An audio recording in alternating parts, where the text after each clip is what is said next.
하겠습니다. 멜기세덱에 관하여는 우리가 할 말이 많으나 너희가 듣는 것이 두나무로 설명하기 어려우니라. 때가 오래되었으므로 너희가 마땅히 선생이 되었을 터인데 너희가 다시 하나님의 말씀의 초보에 대하여 누구에게서 가르침을 받아야 할 처지이니 단단한 음식은 못 먹고 젖이나 먹어야 할 자가 되었도다.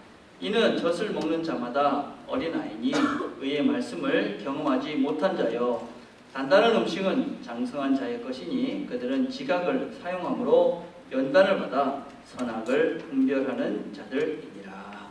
아멘. 예, 우리 장 집사님께서 기도하실 때도 언급을 하셨지만 우리가 가족 캠프 가서 참으로 좋은 시간들을 가지고 왔습니다. 지난주에는 우리가 주로 놀았다 그런 얘기를 했는데 사실은 놀지만은 안 했죠. 우리가 여러 이야기들을 하면서 참으로 많은 대화의 시간들을 풍성하게 가졌습니다.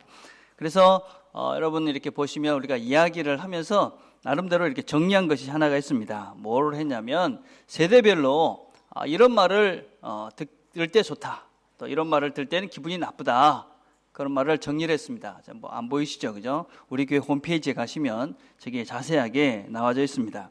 그래서 어떻게 나누냐면 할아버지, 할머니, 엄마, 아빠, 청년들, 중고등부. 그래서 각 그 세대별에서 이런 말은 우리가 들으면 기분이 좋아집니다. 또 이런 말을 들으면 기분이 안 좋습니다. 그런 말들을 정리를 했어요. 그래서 여러분들이 한번 우리 교회 홈페이지에 가셔서 우리 아이들은 또 우리 엄마는 우리 부모님은 이런 말들을 별로 안 좋아하시는구나. 또 이런 말을 들을 때 기분을 좋아하시는구나. 그런 것들을 한번 확인해 보시길 바랍니다.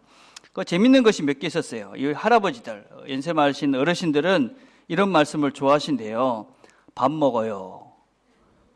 왜 이게 나왔을까 생각을 해봤어요. 아마 밥을 안 주시는 할머니들이 많이 계신가 뭐 이런 생각을 했는데 하여튼 뭐 밥 먹어요 이런 걸 좋아하시고, 또 이렇게 안 좋아하시는 말은 어떤 것이냐면 이 본인들이 모르는 주제에 대해서 막 이야기하실 때 본인들에서 좀 왕따 당하는 느낌이 드신다고 그럽니다. 그래서 어른들이 계실 때는 너무 신시대 이야기를 하시면 뭐 컴퓨터 얘기하고 막 이러면 어른들이 조금 힘드시다 그런 말씀을 하셨어요. 또 할머니들은 어떤 말씀을 할 때 좋으냐, 이쁘다. 예. 그리고 이 안 좋은 말은 외모에 대해서 핀잔을 줄 때. 예. 그래서 나이가 들어도 여자는 여자다. 예. 그래서 이 할머니들이라고 뭐 할머니는 뭐 여자가 아니다 이런 취급을 하면 안 행복해 하십니다. 그러니까 할머니들 보시면 예쁘다, 파마하시면 아이고 예쁘시네요 이렇게 해줘야지 이제 어르신들도 기분이 좋다 그럽니다. 엄마들 이렇게 이야기를 하니까 엄마들이 듣길 원하는 말, 당신 마음 알아. 그런데 어떻게 되냐면 눈물을 글썽이면서, 그냥 하면 안 되고 눈물을 글썽이면서 진심을 담아서 당신 말 알아. 이럴 때 이제 기분이 좋아지고, 집에서 뭐해? 애나 키우면서 뭐해? 이럴 때는 무시당하는 것에서 기분이 안 좋다. 아빠들이 원하는 말은 어떤 것이냐? 천천히 오세요. 아빠들이 천천히 오세요. 잘 놀다가 이렇게 천천히 오라 이런 것이고, 안 좋은 말은 어디야? 아는 사람들은 압니다, 그죠? 이게 뭐 젊은 사람 몰라도 어디야? 뭐 이런 건 별로 안 좋아한답니다. 청년들은 어떤 말을 좋아하냐면 그렇게 생각할 수 있겠구나. 자기의 생각에 동의해 줄 때, 그리고 내가 뭐 하라 이렇게 무시하면서 자기의 존재를 인정해 주지 않을 때 기분이 나쁘다. 중고등부가 제일 재밌었습니다. 중고등부가 원하는 말, 공부하지 마. 공부하지 마. 그리고 듣기 싫은 말, 공부하라고 하면서 다른 것까지 다 싸잡아서 혼낸다. 예. 그래서 중고등부는 이제 그런 말들을 안 좋아한다. 여러분 참고를 하셨으면 좋겠습니다. 자, 우리가 캠프 때 이런 얘기를 많이 했는데 어떠세요? 잘 하셨습니까? 예, 캠프에 가셨던 분들. 우리 중고등부 갔던 친구들 어때? 엄마가 공부하지 마. 많이 했어요? 별로 안 했다고 이렇게 고개를 좌우로 드는 친구들이 있었습니다. 여러분 쉽지 않죠. 예, 여러분 우리가 한번 그런 강의를 해서 다 할 수 있으면 얼마나 좋겠습니까만은 사실은 그렇게 쉽지가 않습니다. 여러 가지가 이유가 있겠지만 무엇보다도 우리가 이렇게 대화를 잘 못하는 다른 세대와 대화를 잘 못하고 또 남자와 여자의 관계 속에서 대화를 잘 못하는 여러 가지 이유 중에 하나가 우리가 잘못된 어떤 세계관 또 잘못된 가치관에 문들었기 때문에 그렇습니다. 여러분 우리가 그리스도인이지만 지금 우리가 가지고 있는 특별히 40대 이후, 저도 이제 그 속에 포함이 됩니다. 40대 이후의 분들의 대부분의 가치관은 기독교이기보다는 유교적이고 그 다음에 샤머니즘적이고 불교적이고 도교적인 생각을 가지고 가치관이 만들어져 있을 가능성이 대단히 많이 있습니다. 특별히 우리는 유교의 영향을 아주 많이 받고 있지요. 그래서 대표적인 것이 뭡니까? 남존여비, 장유유서, 산혼공상. 그래서 우리가 대화를 하다 보면 부부간에 이야기하다 보면 언젠가 갑자기 여자가 왜 그래? 뭐 이런 표현을 씁니다.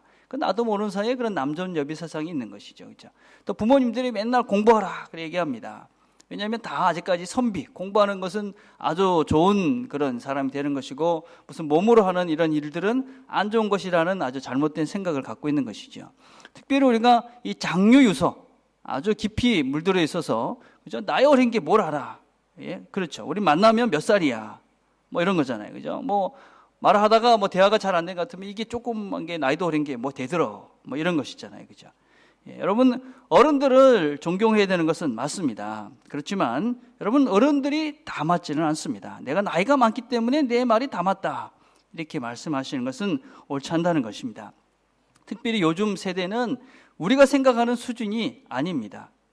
제가 우연히 텔레비를 보다가 뭐 K-팝이라는 그런 프로그램을 봤는데 그 프로를 보니까 거기에 이 음악 노래하는 애들이 나오잖아요. 그죠? 근데 거기 14살, 뭐 15살, 뭐 20살 이런 애들이 나옵니다. 근데 음악의 수준이 상상을 초월할 정도의 수준들입니다. 정말 노래를 잘합니다. 근데 노래를 잘하는 수준이 아니라 그 음악을 정말 가지고 즐기고 그걸 자주자재로 이렇게 다룰 줄 아는 그런 수준이었습니다. 여러분 우리 교회 청년들이 여기서 이렇게 노래하는 찬양팀이 뭐 그냥 뭐 앞에서 그런 것 같아도 상당한 수준에 있는 애들입니다. 저도 왕년에 해볼 만큼 해봤거든요. 저 성가대 지휘도 해봤고 찬양 인도도 해봤어요. 제가 기타를 치잖아요. 우리 아들이 저보고 그럽니다. 아빠 그 실력 가지고 어떻게 찬양 인도를 했어? 제가 들어봐도 수준 차이가 납니다. 수준 차이가. 그런데 그렇게 옛날에 그런 수준의 생각을 가지고 그런 음악 수준을 가지고 지금 젊은이들이 하는 음악을 그렇게 하면 안 돼, 저렇게 하면 안 돼 이렇게 얘기한다는 것은 아마추어가 프로한테 이렇게 조언을 하는 것 정도밖에 되지 않습니다. 그래서 물론 우리가 어른들이 하는 게 무조건 맞고 틀리고 이런 차원이 아니라 사실은 이런 수준을, 이런 세대를 이해하려고 서로가 애를 써야 된다는 것입니다. 여러분 부모님들이 아이들과 대화를 하실 때 부모님들이 그건 아닌 것 같아요, 제 생각은 달라요 이렇게 이야기를 하십니까? 아니면 무조건 네 하다가 맙니까? 혹시 여러분들 대화를 하는데 우리 아이가 무조건 네만 하고 있다면 이건 아주 큰 문제일 가능성이 많이 있습니다. 왜냐면요, 우리 아이들은 우리의 생각과 다릅니다. 가치관이 다릅니다. 예를 한번 들어볼까요? 그림을 한번 보십시오. 자, 1, 2, 3번이 있습니다. 여러분 보시기에 어떤 것이 앞입니까? 아마 대부분의 어른들은 당연히 3번이 제일 앞이지 이렇게 생각하실 것입니다. 근데 우리 젊은 친구들은 1번이 앞이라고 대답할 가능성이 더 많습니다. 아니 어떻게 1번이 앞이야? 우리는 그냥 물질을 보니까 그게 맨 앞에 있으니까 앞이다 이렇게 생각을 합니다. 그런데 젊은 서구적 생각을 하는 친구들은 저 1번이 제일 멀리 가 있기 때문에 제일 앞에 있는 것입니다. 이 말이 이해도 안 되시는 분들도 계시죠. 왜 그렇습니까? 생각이 다르기 때문에 그렇습니다, 여러분. 그런데 야 임마 저기 어떻게 3번이 답이지 무슨 제일 앞이지 1번이야. 아빠가 얘기하니까 맞잖아. 그러면 애가 1번이라고 설명을 하는데 안 듣습니다. 그러니까 나이도 어린 게 네 몇 살이야 이렇게 나오는 거죠, 그죠? 그럼 그 다음부터는 아이는 이야기를 하지 않습니다. 그러면 대답을 하지 않죠. 엄마가 무슨 얘기를 하면 네 그렇게 하는 것이죠, 그죠? 그렇게 살다 보면 갈라짐의 고비들이 옵니다. 첫 번째 부모와 아이가 단절이 되는 것이 대학교 때 단절이 됩니다. 두 번째 단절이 되는 것이 졸업을 하고 나면 단절이 됩니다. 직장 생활을 하면 단절이 됩니다. 제일 큰 문제는 결혼하고 단절이 되는 것입니다. 그때까지 꾹꾹 참고 있다가 결혼을 하고 난 다음에 부모님과 아이들이 단절이 됩니다. 엄마하고는 더 이상, 부모님하고는 더 이상 이야기가 안 돼. 그리고 갈라지면 회복이 되지 않습니다. 여러분 그래서 우리가 이 자녀들과 대화를 하기 위해서 애를 써야 됩니다. 이번 주 제가 교문 신문에 보니까 이 정신적으로 힘든 그런 1.5세대, 2세대들의 상담 사례를 적어놨습니다. 1.5세대. 힘듭니다. 부모님들이 뭐라고 그러냐면 네가 영어를 못해. 무슨 일을 해야 돼. 공부만 하면 되는데 뭐가 힘들어. 그렇게 이야기를 합니다. 그런데 이민이라는 것 자체가 가장 가까운 가족이 죽는 것만큼의 그런 스트레스를 받는다고 그럽니다. 아이들도 그런 상태로 여기 온 것입니다. 스트레스가 많습니다. 영어를 잘한다고 공부를 잘할 수는 없습니다. 한국말 다 잘하시지만 공부 다 잘하지 못합니다. 아이들도 나름대로 힘든 것이 있는 것입니다. 그런데 그 힘듦을 전혀 배려하지 않고 뭐가 힘들다고 그렇게 공부도 안 하고 뭐해 이렇게 이야기하면 아이들의 마음은 닫혀질 수밖에 없습니다. 그리고 서구적으로 생각하고 있는 이 아이들한테 왜 엄마 아빠가 생각하는 걸 따르지 않느냐고 그렇게 윽박을 찔러버리면 아이들은 답답하고 힘들고 결국은 안으로 계속적인 상처만 받게 되고 결국은 부모님과 갈라질 수밖에 없습니다. 우리 학생들도 잘 들으십시오. 우리 자녀들도 부모님들을 이해하려고 또 노력을 하셔야 됩니다. 부모님들도 여러분들을 무시하려는 것이 아니고 단지 생각의 방향이 다른 것입니다. 우리는 오랫동안 그렇게 배워왔기 때문에 장유유서, 남전여비, 그다음에 산원공상 이런 것들을 계속 받아왔기 때문에 잘 안 바뀌는 겁니다. 노력을 하는 거예요. 여러분들도 서로 노력을 해야 돼요. 그렇죠? 우리 부모님은 말이 안 돼. 그러지 말고 왜 1번인지 정확하게 여러분들이 이해하고 있는 언어로 설명을 해줘야 됩니다. 왜 1번인지. 그래서 서로가 다르지만 그 다른 견해들을 서로 이야기하고 대화하고 애쓰면서 그죠? 그렇구나. 그렇게 생각할 수도 있구나. 그렇게 생각하는 것도 뭐 일리가 있구나. 이렇게 서로가 이해하는 그런 그 범위들, 그죠? 그 대화의 폭들을 넓혀 가야지만이 가정에서 서로가 대화가 끊기지 않는 아름다운 가정이 될 수가 있는 것이죠. 그죠? 자, 그런데 이런 기술, 어떤 면에서 대화의 기술을 배웠다고 해서 그것이 하루아침에 이루어지지는 않습니다. 이렇게 해보려고 하면 쉽지 않지요. 아이들이 아니다고 자꾸 우깁니다. 그죠? 엄마가 자꾸만 뭐 틀린 얘기를 자꾸 하는 것 같습니다. 어떻게 합니까? 화를 버럭 내버리죠. 그죠? 그러면 이제 대화가 끝나는 것입니다. 왜 그렇습니까? 성숙되지 못했기 때문에 그렇습니다. 우리가 기술을 배운다고 해서 대화를 잘할 수는 없습니다. 본질적으로는 내 존재가 성숙되어야만이 다른 것을 받아들일 수 있는 것이고 인내로 대화를 이어갈 수 있는 것이고 내 이기적인 내 생각을 고집하지 않을 수가 있습니다. 성숙되지 못하니까 조금만 나와 틀린다고 해서 신경질을 내고 화를 내고 그러니까 아무것도 할 수가 없는 것입니다. 성숙해야 됩니다. 어떻게 성숙되어질 수가 있습니까? 오늘 우리가 읽은 본문은 조금은 충격적인 말씀입니다. 이 본문을 읽어보면 히브리서를 읽고 있는 이 청중들, 처음 독자들은 이미 신앙이 있었던 사람들이었습니다. 오랫동안 신앙이 있었던 사람입니다. 그런데도 아직까지 어떤 상태냐? 5장 13절에 보니까 이는 젖을 먹는 자마다 어린아이니 의의 말씀을 경험하지 못한 자요. 아직 젖을 먹고 있는 상태, 우유를 먹고 있는 상태라고 말을 합니다. 여러분, 우리 아이들이 있습니다. 잘 자라지 않습니까? 얼마나 감사합니까? 근데 이 아이가 안 자라고 계속 제자리를 지키고 있다. 얼마나 큰 걱정거리겠습니까? 지금 하나님께서 그런 걱정을 하고 있는 것입니다. 아니, 이 아이가 이제 예수를 믿은 지 5년이 되고 10년이 되고 15년이 되고 20년이 되면 이제 어른이 되고 선생이 되고 그렇게 자라야 되는데 5년이 되고 10년이 되고 15년이 되고 20년이 되고 여전히 젖만 먹는 어린아이로 그 자리로 가만히 있는 것입니다. 하나님의 근심거리가 되어버린 것입니다. 안 자라는 아이. 더 큰 문제는 또 무엇이냐? 자라지 않을 정도가 아니라 퇴보해버린 것입니다. 퇴보해.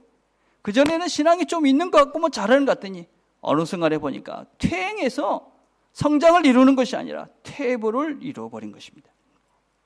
5장 12절에 뭐라고 말씀합니까? 여러분은 믿은 지 오래되었기 때문에 마땅히 선생이 되어야 했습니다. 그러나 여러분은 아직 하나님의 말씀에 대한 기초를 누군가에게 다시 배워야 할 것 같습니다. 그 전에 알았던 것도 이제는 다 까져먹고 그냥 퇴보해버렸다는 것입니다. 그죠? 우리 아이가 잘 자라다가 어느 날 갑자기 그냥 미숙아로 전락해버린다면 얼마나 큰 문제가 되겠습니까? 지금 히브리 교회를 보니까, 이 히브리서를 읽는 교회를 보니까 성도들이 그런 상태가 된 것입니다. 그래도 뭔가 잘하는 줄 알았는데 어느 순간에 보니까 다시 어린아이가 되어져 버린 것입니다. 그냥 우유나 먹고 있고 여전히 아기같이 투정만 부리고 있는 그런 상태가 제자리에 그냥 거기에 있는 것입니다. 얼마나 하나님의 마음이 아프고 하나님이 얼마나 답답하신지 모르는 것이죠. 왜 그렇게 되었느냐? 11절에 보니까 듣기가 둔하여져서라고 얘기합니다. 듣는 것이 둔해졌다. 잘 못 알아듣는다 하는 것입니다, 여러분. 예. 우리 학생들이 한국말을 잘 못 알아듣습니다. 그죠? 이렇게 보면 힘들죠, 그죠? 이해가 됩니다, 그죠? 근데 여러분들은 한국말을 들으려고 애를 써야 됩니다.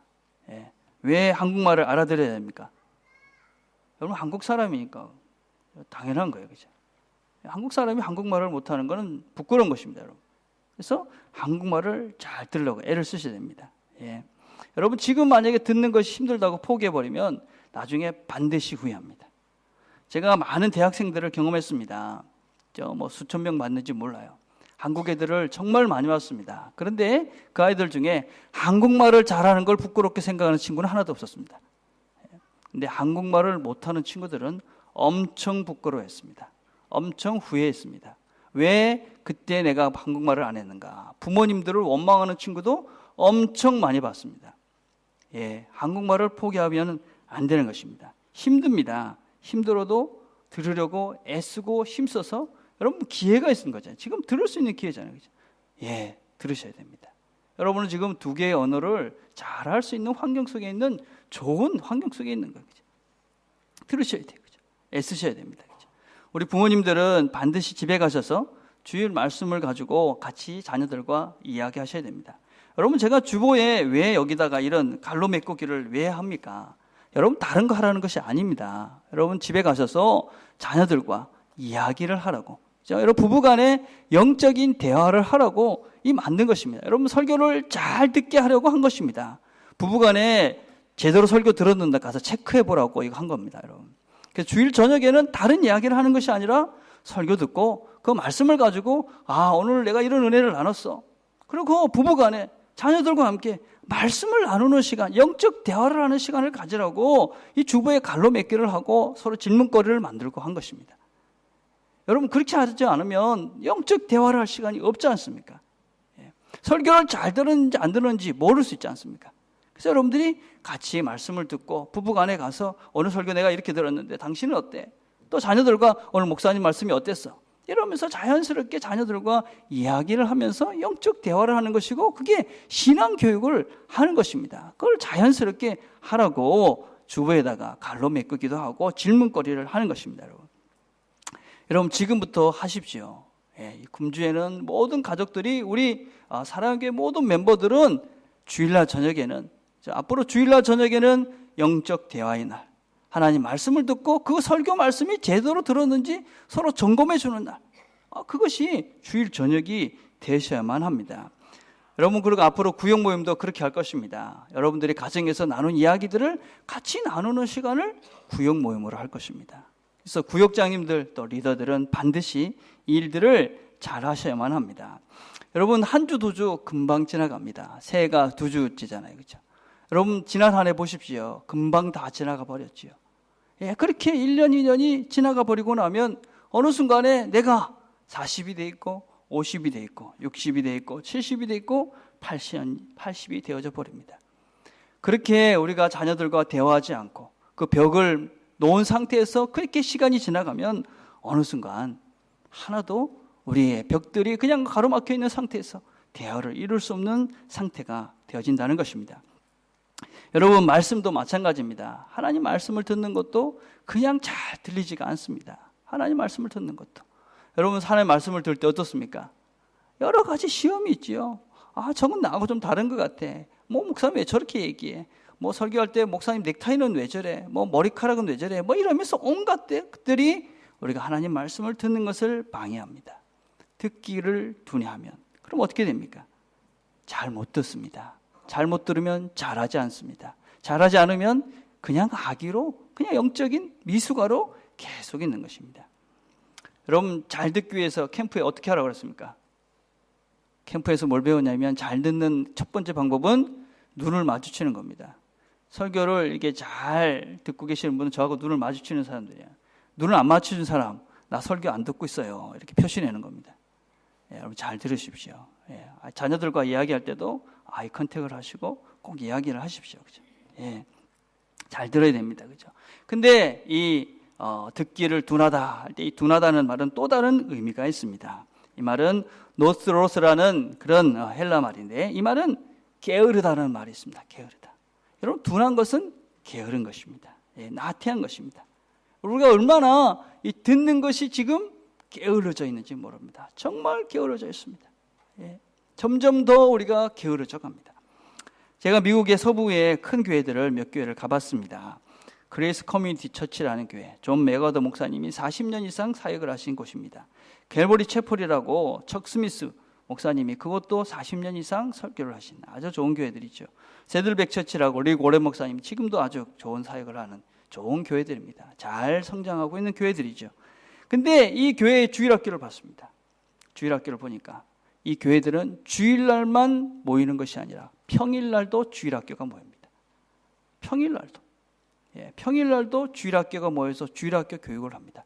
당연히 중고등학교도 당연하겠지요. 대학부도 마찬가지고.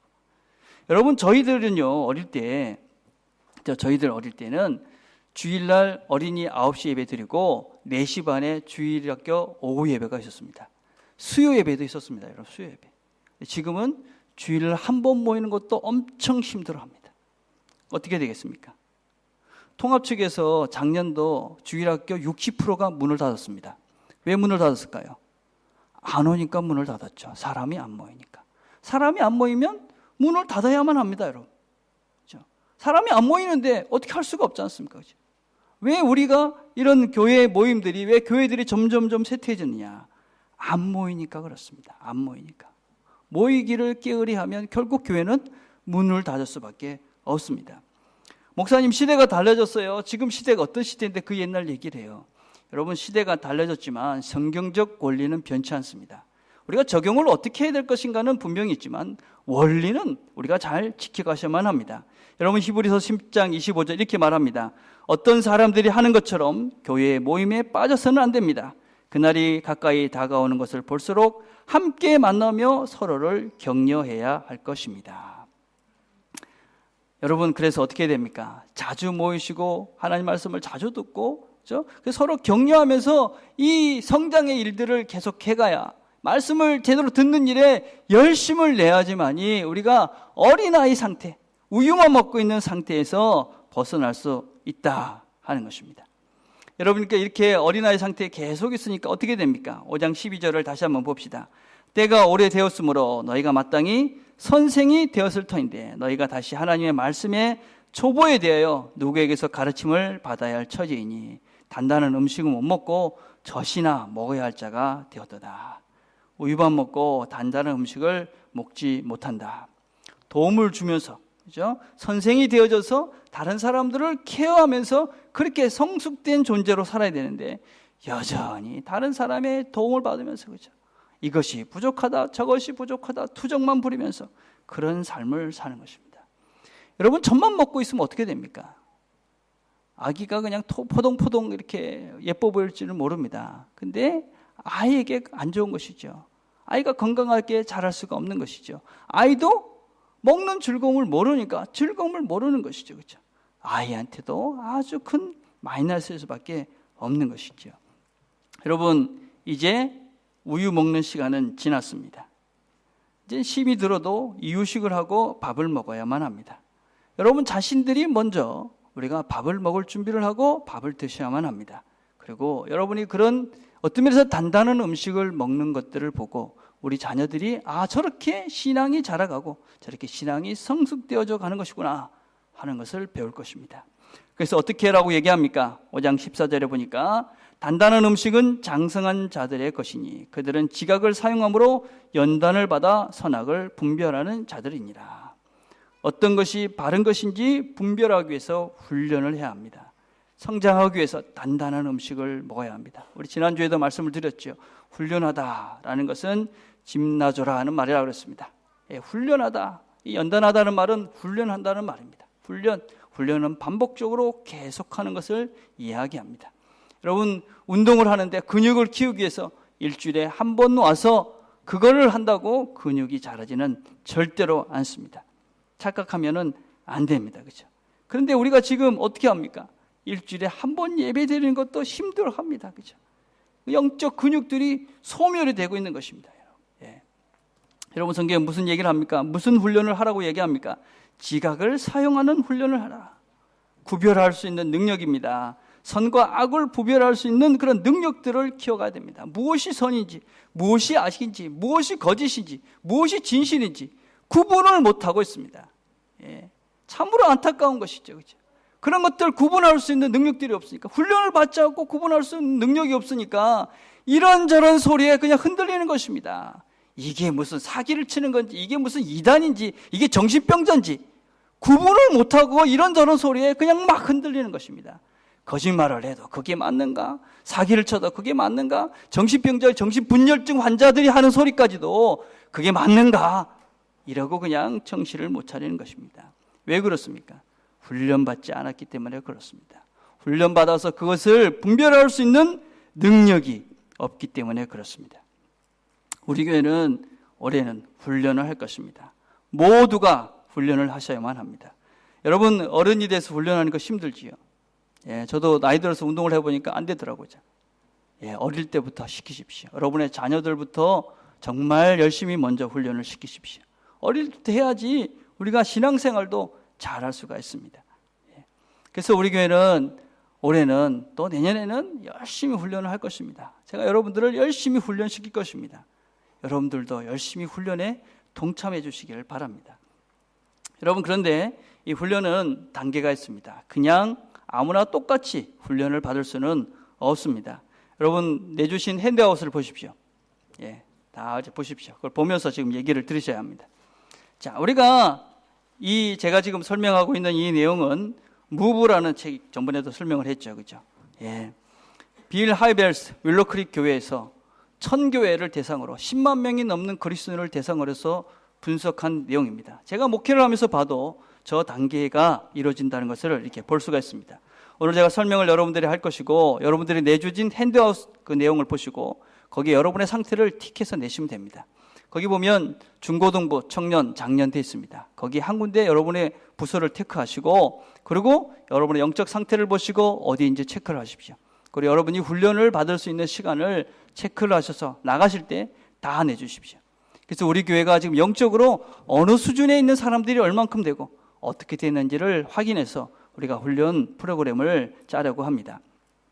자, 여러분 보면 우리가 영적인 단계 보통 4가지로 나눌 수가 있습니다. 그리스도를 알아가는 단계가 있습니다.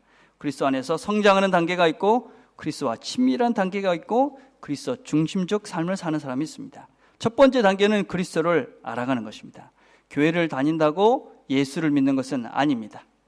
영적인 가장자리에 머물러 있는 사람입니다. 아직까지 예수를 믿는 것이 무엇인지 모르는 사람입니다. 탐구를 하고 있습니다. 교회를 다니면서 이게 뭐지? 하고 있지만 성경이 이야기하고 있는 주장에 대해서는 아직까지 우유부단합니다. 예. 이 단계에 있는 사람들 중엔 두 부류가 있습니다. 소극적인 사람과 적극적인 사람이 있습니다. 소극적인 단계에 있는 사람들, 그냥 교회에 오는 것입니다. 예. 근데 예수를 알고자 하는 그런 소망은 별로 없습니다. 사업자 오시는 분이 계십니다. 그죠? 예. 어떤 사람은 그냥 친구 만나러 오는 사람이 있습니다. 어떤 사람은 정보를 얻고자 오는 사람이 있습니다. 시집가고 장가가려고 오는 사람들도 있습니다. 이런 사람들에게는 예수를 알고자 하는 갈망이 없기에 그냥 왔다 갔다 하는 것이죠. 예. 예수를 믿는 것은 아닙니다. 또 어떤 분들은 이 중에 간절한 마음으로 예수를 탐구하는 분들이 있습니다. 인생의 마지막이 되니 이제 인생을 어떻게 마무리할 것인가 고민을 하시며 교회 나오시는 분들이 계십니다. 또 어떤 분들은 인생에 고통스러운 문제가 있습니다. 이걸 어떻게 해결할 것인가 그런 고민을 안고 오시는 분들도 계십니다. 또 진리에 대한 갈증을 가지고 오시는 분도 계십니다. 이런 분들은 곧 하나님을 찾게 되겠지요. 이분들은 하나님을 믿지만 그리스도에 대한 신앙은 없습니다. 하나님은 계신 것 같습니다. 근데 그 하나님이 예수님인가 하는 것을 질문하고 있습니다. 또 이 사람들은 교회에 출석은 하지만 교회 활동을 하지 않습니다. 근데 이건 조금 다릅니다. 여러분, 미국의 경우는 사실은 이런 사람들은 교회 활동을 하지 않습니다. 근데 한국 교회는 안 그렇습니다. 아직까지 예수를 안 믿는 사람들이 교회 활동을 열심히 합니다. 그래서 문제가 많습니다. 내가 예수를 안 믿습니다. 사실은 여기 중에 아직까지도 예수를 제대로 모르는 분이 있는데 직분자가 있습니다. 그래서 교회 일에 문제가 생기는 것입니다. 미숙한 사람들이 교회를 하니까, 하나님을 모르니까. 그렇죠? 오랫동안 교회 다닌 사람이지만 2단계에 머물 수가 있습니다. 여러분, 1단계에서 2단계로 넘어가는 과정에서는 두 가지가 절대적으로 필요합니다. 첫째는 결단이고 두 번째는 은혜입니다. 결단하셔야 됩니다. 내가 정말 예수를 알고 싶은가? 결단을 하셔야 됩니다. 난 예수 때문에 이제 예수를 위해 살겠다. 이분이 진리라는 것을 내가 믿고 이렇게 한번 살아보겠다라고 삶의 방향을 바꾸고 결단하셔야 됩니다. 그렇게 결단한 자들에게 하나님께서 은혜를 내려주십니다. 내가 결단만 했다고 다 그 단계 넘어갈지는 없습니다. 그러나 하나님께서 결단하고 훈련하는 자들에게 하나님께서 은혜를 베풀어 주십니다. 그러면 그 다음 단계로 넘어갈 수가 있습니다. 그 다음 단계는 그리스도 안에서 성장하는 것입니다. 이분은 잘 배워서 이제 기독교의 핵심 진리가 무엇인지를 압니다. 예수님이 누군지 압니다. 그래서 예수를 구주로 영접한 사람들이죠. 또 신앙 훈련도 익숙합니다. 신앙 훈련도 받은 분들입니다. 그리고 받아야 한다고 생각합니다. 그러나 아직까지 교회 바깥에서 자신의 신앙을 나타내는 것은 주저합니다. 왜냐하면 아직까지 자기의 모습이 부족하기 때문에, 너무나 삶의 모습이 부족하기 때문에 내가 누구다, 내가 그리스도다라는 것을 이야기하는 것이 거꾸롭습니다. 이 사람들은 영적으로 더 성장하고 영향력을 발휘할 준비가 되어져 있는 사람입니다. 그런데 한국교회는 안타깝게도 이 단계에 머물러 있는 사람들이 아주 많이 있습니다. 여러분들 중에 많은 사람들이 은혜를 경험한 분들이 계십니다. 조금의 훈련도 받은 분들이 계십니다. 그런데 그 이상 진전하지 못해서 이 자리에 그냥 머무러 계신 분들이 대단히 많습니다. 근데 이 단계에 계속 머무르다 보면 어떻게 되느냐? 다시 1단계로 내려갑니다. 그래서 신앙의 근본이 흔들립니다. 내가 정말 구원받았나? 내가 정말 예수 믿는 것인가? 내가 다시 죽으면 천국 갈 수 있을까? 아주 기본적인 것들이 흔들리는 것이죠. 그렇죠? 왜 그러느냐? 오늘 읽은 말씀대로 다시 자기 자신들이 흔들릴 수밖에 없게 되어집니다. 그래서 두 번째 단계에서 세 번째 단계로 넘어가기 위해서는 두 가지가 반드시 필요합니다. 첫째는 헌신입니다. 헌신하지 않고 다음 단계로 넘어갈 수가 없습니다. 많은 교회 다니는 분들 중에 여러분 훈련을 받지 않으니까 헌신을 하지 않습니다. 그냥 여러분 교회만 왔다 갔다 계속 한다고 절대로 잘하지 않습니다. 여러분, 훈련을 통해서 내가 헌신하셔야만 합니다. 물질적인 헌신도 해야 되고요, 시간적인 헌신도 해야 되고, 그리고 여러분의 능력도 헌신을 하셔야 됩니다. 저는 제가 신앙생활을 하면서 참으로 이 단계에서 그 단계를 못 넘어가는 너무나 많은 친구들을 봤습니다. 왜? 헌신하지 못합니다. 그 벽을 못 넘어가서 맨날 같이 예수를 아는 것 같은데 왔다 갔다 그러면서 방황하는 친구들이 대단히 많이 있습니다. 여러분, 헌신을 하게 되면, 주님의 말씀을 듣고 헌신하게 되면 하나님을 체험하게 됩니다. 여러분, 이 체험이라는 것은 여러 가지 의미가 있습니다. 물론 감정적인 것도 있지만 정말 말씀대로 사니까 되는구나 하는 것을 경험하게 됩니다. 그래서 이 사람들은 그 다음 단계, 어떤 면에서는 주님을 인격적으로 만나서 인격적 교제가 이루어지는 단계로 넘어갑니다. 이 하나님을 인격적으로 경험하지 못하니까 맨날 예수가 정말 있는 거야 없는 거야 이러면서 방황하면서 사시는 분들이 너무나 많이 있습니다. 저는 이 단계에 있는 많은 분들에게 다시 한번 도전하고 싶습니다. 여러분들이 정말 주님을 인격적으로 만나면서 그분과 교제하면서 살고 싶다면 지금 헌신하셔야 됩니다. 훈련에 헌신해야 되고 그 말씀이 여러분들에게 말하는 그 말씀대로 사셔야 됩니다. 그래야 여러분들이 주님을 인격적으로 경험하고 주님과 그리스도와 친밀함을 누리며 살 수가 있게 되어집니다. 이 사람들 이제 그 다음께 그리스도와 친밀한 관계 속에 있게 되어지면 이 사람은 예수님과의 관계가 일상생활에서 아주 중요한 부분이 됩니다. 그래서 날마다 말씀 가운데 삽니다. 말씀으로 하루를 열고 기도로 하루를 열어갑니다. 여러분의 단계가 정말로 교회 일을 하지 않는 것은 중요하지 않습니다. 그렇지만 내가 혼자 있을 때도 나는 기도하고 성경을 보고 말씀 속에 살아간다. 그럼 여러분은 그리스도와 친밀한 관계 속에 있는 분들입니다. 그러면서 그런 분들은 걱정을 하실 필요가 없습니다. 교회 봉사하지 않아도 그것은 큰 문제가 되지가 않습니다.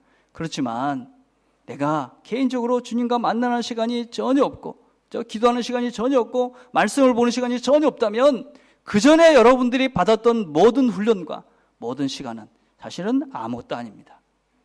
지금 여러분들이 어떻게 여러분의 영적 상태를 바르게 진단하고 내가 지금 어떤 상태인지를 바르게 분석하셔야만 합니다. 정말 내가 아무도 없을 때 내가 하나님과 함께 깊은 교제를 누리는가? 그것이 바로 세 번째 단계의 중요한 체크 포인트입니다. 그래서 저는 새벽 기도가 참으로 중요하다고 생각을 합니다. 여러분들 중에 제가 강요하지 않는다 그랬어요. 그렇죠?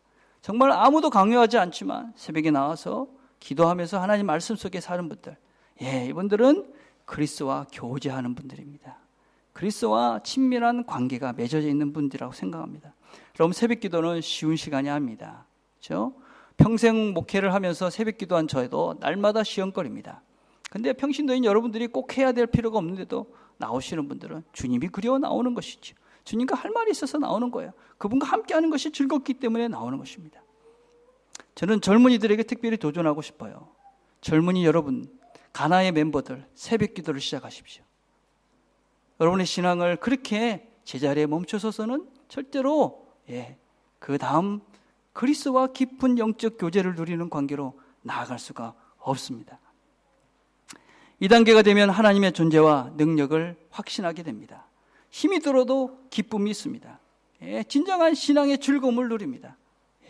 그래서 어떤 환난이 와도 흔들리지 않지요. 그렇죠? 여러분의 가정과 직장에서 하나님을 연결하면서 삽니다. 가정에서 가족과 자연스럽게 나누는 대화가 영적 대화가 됩니다. 직장에서 여러분들이 나누는 자연스러운 대화가 하나님의 말씀이 됩니다. 이게 우리가 하나님과 깊은 교제를 하는 단계에 있는 사람들입니다. 그래서 이 사람들은 영적 변화의 징조들을 드러내기 시작합니다. 모든 사람들이 압니다. 이 사람이 변했구나. 이 사람이 주님과 교제를 누리고 있구나. 주변에 있는 사람들도 함께 알게 되지요. 이런 사람들이 교회의 뼈대입니다. 섬김과 또 11조와 전도를 열심히 한다. 그렇게 이야기합니다. 이 단계가 오면 신앙이 안정적인 단계가 됩니다. 근데 이분들이 사실 여러 가지 형편 때문에 헌신할 수 없는 부분도 있겠지만 이런 분들은 반드시 헌신하셔야 됩니다. 교사로, 리더로 다른 사람들을 섬기는 역할을 하지 않으면 답답합니다. 자기가 힘이 듭니다. 왜냐하면 그 단계에 있으면 다른 사람을 섬길 수밖에 없습니다. 그죠? 자, 이 단계에서 다음 단계로 넘어가는 것이 이제 그리스도 중심적 삶을 사는 것입니다. 이 단계로 넘어가는데 필요한 것은 자기 부인입니다. 자기 부인, 자기 비움이다 얘기할 수 있죠. 그리스도의 가장 믿음직한 일꾼이 되는 것입니다. 하나님과 깊은 사랑에 빠지는 것이죠. 우리가 늘 그렇지는 않지만 여러분이 한 번쯤 그런 경험들이 있으신 분들이 있죠. 하나님이 정말 좋을 때, 어떤 면에서는 영적으로 위대한 단계 문턱에 서 있는 분들이죠. 이들에 대한 교회의 도전이 부족하기도 합니다. 감히 이 단계에 있다고 할 수 있는 분들이 많지는 않지요. 그렇죠? 그렇지만 우리가 가야 될 최종 목적지는 이곳이죠. 그렇죠? 이렇게 우리가 신앙생활을 하면서 이런 각 단계는 물론 직선적이지가 않습니다. 그림에 보시는 것처럼 저렇게 삑딱삑딱 왔다 갔다 하면서 그 단계로 이어져 갑니다. 그렇지만 분명한 것은 저런 과정을 통해서 우리가 신앙이 성숙되어져 가고 성장해 갑니다. 여러분 상태를 잘 점검해 보시고 체크해 보시고 나가실 때 꼭 핸드아웃을 제출해 주십시오. 우리 교회 영적 상태를 파악하는 일이 대단히 중요하기 때문에 그렇습니다. 그런데 우리가 이런 훈련을 왜 합니까? 왜 한다고 생각을 하십니까? 마태복음 5장 48절 이렇게 말씀합니다. 그러므로 하늘에 계신 너희 아버지의 온전하신 같이 너희도 온전하라. 로마서 8장 29절은 이렇게 말합니다. 하나님이 미리 아신 자들을 또한 그의 아들의 형상을 본받게 하기 위하여 미리 정하셨으니. 우리의 목적지, 우리가 훈련을 받아서 뭘 하자는 거냐? 예수를 닮자는 것입니다. 예수를 닮자. 예수님처럼 말하고 예수님처럼 살면서 살자 하는 것입니다. 여러분, 훈련받으라 하는 것이 무슨 교회를 성장시키고 교회를 부흥시키고 사람을 많이 모이게 하자는 것이 아닙니다. 여러분 한 명 한 명이, 우리 한 명 한 명들이 이 훈련을 통해서 예수를 닮아서, 그죠? 예수님처럼 말하고 행동하면서 성숙한 존재가, 그죠? 예수님처럼 그런 예수 닮은 존재가 되어가자, 이겁니다, 여러분. 여러분, 그렇게 예수 맞는 존재로, 예수님 닮은 존재로 우리가 변해져 가야지. 그런 인격과 그런 성품이 그렇게 바뀌어져야만이 여러분의 가정에서 여러분과 다른 자녀들과 여러분과 틀린 부모님들과 이야기를 할 수 있고 대화를 할 수 있습니다. 그래야 그것이 천국이 되는 것입니다. 여러분의 직장 생활을 하면서 여러분과 마음이 안 드는 사람들, 여러분 힘들게 하는 사람들, 여러분 시험에 드는 사람들, 그 성품이 예수를 닮는 마음으로, 사랑하는 마음으로 이해하면서 그 직장을 바꿔가는 것입니다. 그냥 가만히 있는다 그래서 아무 훈련도 받지 않고 성숙되지 않는데 여러분의 가정이 천국이 되지 않습니다. 여러분의 직장이 변화되지 않습니다. 우리가 훈련을 통해서 새로져 가야만 합니다. 그래야 우리 가정이 천국이 됩니다. 대화가 됩니다. 대화가. 그렇죠? 그래야 거기 사랑이 시작이 될 수가 있는 것이지요. 이 안에 우리 교회가 훈련하자 목표를 정하고 시작을 했습니다. 여러분 다 이 훈련에 동참하시기를 바랍니다. 그래서 이 한 해가 마치고 난다면 우리가 다 내가 예수 닮는 존재로, 많이는 아니지만 그래도 내가 이렇게 예수님 닮는 성품을, 예수님 닮는 존재로 이렇게 바뀌어졌다라고 그렇게 고백할 수 있는 한 해가 되었으면 좋겠습니다. 그래서 훈련에 다 동참해서 예수를 닮아가는 그런 한 해가 되기를 간절히 바라겠습니다. 기도하겠습니다. 하나님 참 감사합니다.